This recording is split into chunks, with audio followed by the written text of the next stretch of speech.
So, the British Prime Minister hitting Russia with a fresh round of sanctions from the UK 3 years after the invasion of Ukraine. So, what will they actually mean in practice? Ben Chu from BBC Verify has more. Foreign Secretary David Lammy is announcing a new package of sanctions on Russia, and they include sanctions on firms importing machine tools to Russia that can also be used by its military, and some new sanctions on North Korean generals who've been involved in sending troops into Ukraine. The European Union has also announced its own new sanctions today, and they include a clampdown on a so called shadow fleet, which has been used to illicitly sell Russian oil to the West, and new export restrictions on video game control is used to pilot Russian drones on the battlefield. But let's take a step back and look at what sanctions were already in place. In January, there were more than zero individuals and companies subject to UK sanctions in relation to the Russian invasion. Around 2,300 were subject to EU sanctions, and the US had also sanctioned more than 5,800. That all makes Russia the world's most sanctioned state, but how effective have these sanctions been? And will the new ones make much difference? It's important to recognize that there are two purposes for the sanctions.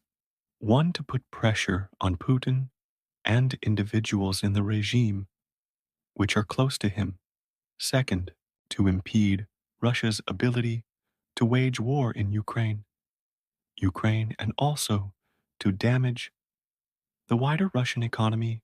Now, on the first front, there has clearly been an impact on the ability of Russian oligarchs identified by the UK government and the EU as close to Putin, like Roman Abramovich, to travel to Western capitals, and many of their assets in the West, such as houses, have been frozen. As for the wider Russian economy, the reality is that its WEA, the unprecedented barrage of Western sanctions in 2022, better than initially expected.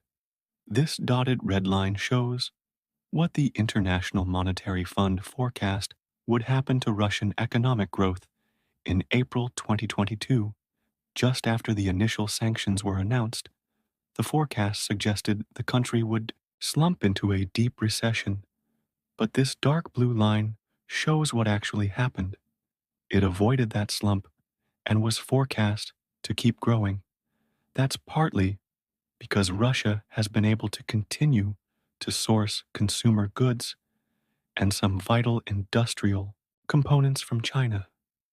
And it's worth noting that the Western sanctions were never intended to be complete.